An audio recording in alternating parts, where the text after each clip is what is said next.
Hey guys, how you doing? So somebody suggested I recount some of the funny things that have happened to me in my jiu-jitsu travels. So that's a great suggestion because I've traveled quite a bit, and a lot of crazy things have happened, especially in Rio. And people don't really go to Rio anymore, I don't think.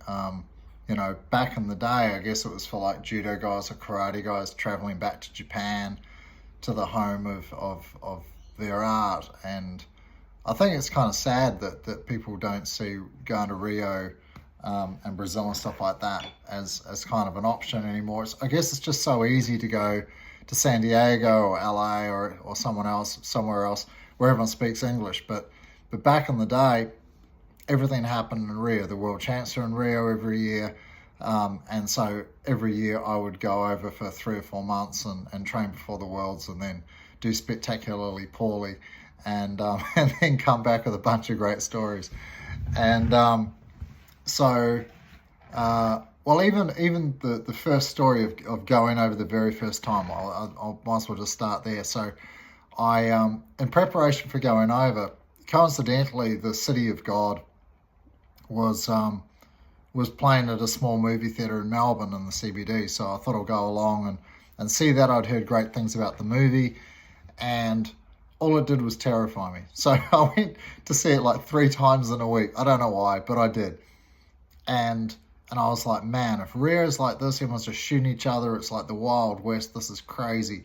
So I have to go prepared, ready to run. Right? So maybe this is part of my father's mentality coming back to haunt me. But I had to be prepared. So I literally flew over. The bag that I have a little crumpler bag. All my students see my little crumpler bag that I carry my gear in. And I've had that since like 99 when I very first moved to Melbourne. So 2001 was the first time I went over to the Worlds. 2002. 2001 or 2. Anyway, so leading up to that, I thought, geez, I better be ready to go. So I didn't take anything with me. I literally had running shoes, flip-flops, a hoodie, and a waterproof jacket, plus my passport in this little bag, like nothing else, like super light. And every airport that I went through, because you had to like, there's like, you have to catch like 5 different flights to be able to get there. So every time I was going through the airport and every time they'd like, where's your baggage? And I'm like, I haven't got any, I've just got this. And then they're like, well, where are you going? So I'm going to Rio. Oh, what are you going for? I'm going for the World Jiu-Jitsu Champs. They'd look at my ears, right? And they're like, oh yeah, fair enough. But they'd always want to look at my bag. I had creatine with me one year and they always wanted to search that. I guess they thought it was cocaine or something. Anyway, so I take nothing with me. And then in the plane, on the last leg, going from, I think, Santiago to Rio was the last leg. Then like I had my running shoes on, I was ready to run, ready to go, and I got there, and it was actually really nice. It was the total opposite to what I expected. I thought it was going to be the Wild West.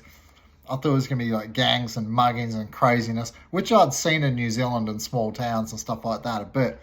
But it was pretty cool. Like I arrived there. I didn't even organise any accommodation. Hoyler had invited me over, so I thought he would hook me up with somebody. Turns out that he didn't. But so I arrive off the plane and I just catch a taxi and I go like, just take me to Copacabana because I'd heard of that. And so I went there and I went to some hotel. I got there late at night, stayed in this like really fancy hotel. I couldn't sleep, woke up early in the morning, like 2 or 3 o'clock, and went for a walk around Copacabana and Ipanema and stuff like that, and it was amazing. But just my naivety, like I just thought that it was going to be absolute chaos there. But the truth is, like, Rio is probably the only place I felt really at home. I really like the people there. I love the weather. I like the vibe about the place. If you're kind of street wise, you don't walk around with gold watches on, just like looking like a typical tourist, you'll be fine. Like, I mean, yes, I would notice guys opposite the supermarkets. I could notice that there were guys who were watching and stuff like that, kind of lookout dudes and stuff like this. But for the most part, it was absolutely fine. I really enjoyed it. And then, so first day, I'm like, I've got to try and figure out like how to get to the Gracie Maitara Academy. So, I literally just had the address written on a piece of paper, and I went to the guy at reception at the hotel, and he pointed me at a bus, and then the bus took me somewhere, and I showed the address to someone else, and then they said like get on this other bus, and I went on this other bus, and I was on a train, and I was on a tram, and I'm walking for hours, and I'm like, I'm just not getting anywhere. I've spent like 6 hours hiking all around Rio trying to find my way. Eventually I find my way to the academy. I get there like late afternoon. I didn't take a gi or anything with me, right? Because I thought it's going to weigh me down. Plus I thought it's Rio. Every academy is going to have like 1,000 uniforms in it. So I go in there, and Hoyler's like, where's your gi? And I go, I didn't bring one. And he goes, why not? And I went, well, I figured I'd just buy one here. And Hoyler's like, no, we don't sell uniforms. And I'm like, what do you mean you don't sell uniforms? And he goes, we don't sell uniforms. And I'm like, what do you mean? Like, well, where do people buy them? And there's shops in Rio that sell uniforms, right? Like, all the main streets will have a shop. And I'm like, but you don't sell uniforms at your world-class academy that's really famous, and you don't have branded gis or anything like that. And he goes, no. And I'm like, I think you should probably do that, man. Like, I think you would probably make a lot of money. And so he's like, you reckon? And I'm like, yes. And so anyway, so I'm there. I hang out for the night, and I haven't got a uniform, and I'm just hanging out on the mat. And then he calls up Bruno. He goes, well, where are you staying? And I'm like, well, I thought you were going to organise somewhere for me to stay.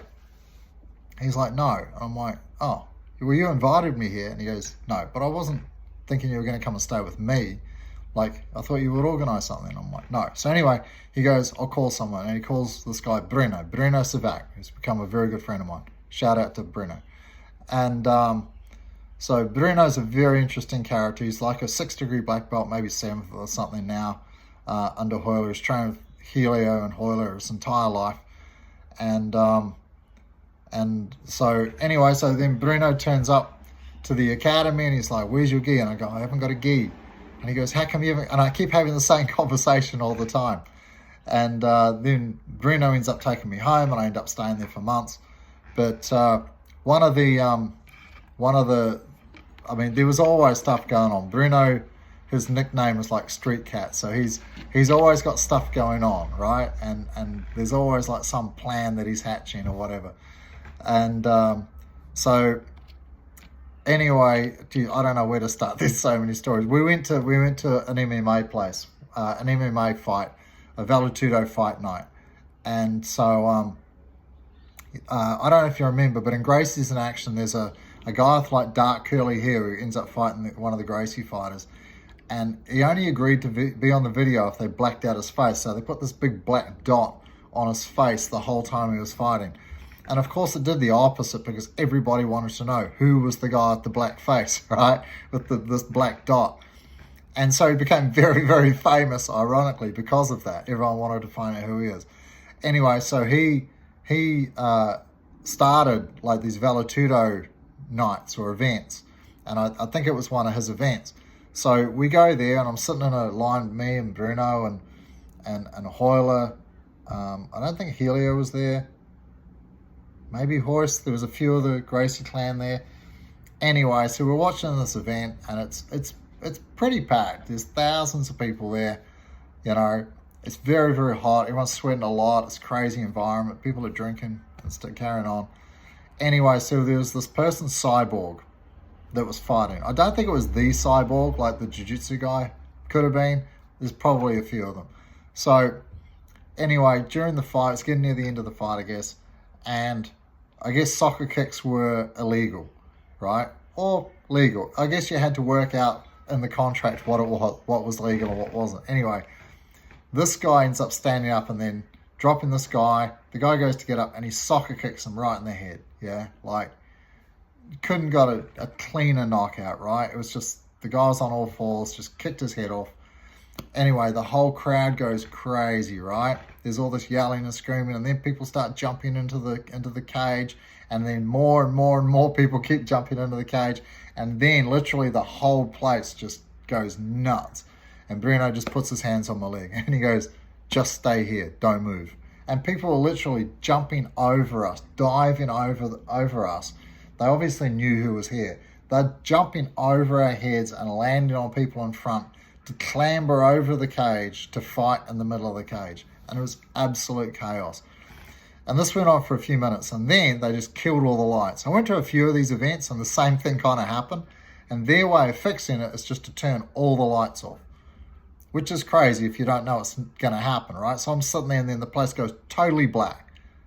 Like there's nothing. There's all this yelling and screaming and chaos in the darkness, and there's all sorts of stuff going on. And they leave the lights off, I'm guessing, for like 10 minutes. And I don't know what's going on. Anyway, the lights come back on, and everyone's kind of chilled out by then because it's hard to fight in the dark.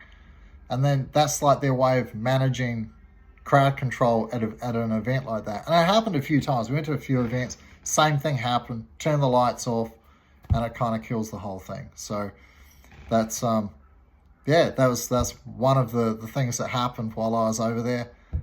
There's heaps and heaps and heaps of really crazy things. Like when we would go every Friday or Saturday, Bruno would want to go and get all his fruit because he lives according to the Gracie diet. So there's a lot of fruit involved. And so instead of taking the VW Golf that has lots of space for watermelons in it because the petrol's more expensive, he would get me on the back of this little 50cc motorbike, his Moto, and we would travel to the other side of Rio to go like the cheapest or best vegetable fruit place. And then he would load us up with all these watermelons and boxes of things, you know, and I'd be hanging on with my knees, holding on to all these watermelons and papayas and balancing boxes and stuff. And then we would travel back, and we did this every week. And I swear my life was in danger every second that he was riding the motor. He would be going fast, weaving in and out of traffic. I'm barely holding on to all the stuff that I'm hanging on to. He would have boxes in front of him, watermelons under armpits, insanity, right? And then we would get all the way back and then unload the whole thing, and we would have to do that every single week. Every single week. and I remember one day we stopped at the traffic lights, right? And some random girl just comes up and starts trying to kiss me and fondle me, and I can't really defend myself because I'm holding all these watermelons, and I'm like, what is going on? And he goes, she really likes you. And I'm literally trying to fight her off with my shoulders and elbows and whatever. He goes, oh, they're not used to seeing like white guys around here, and they figure you're probably wealthy. And I'm like, what do you mean they think I'm wealthy? I'm sitting on the back of a 200-year-old 50cc Honda motorbike thing.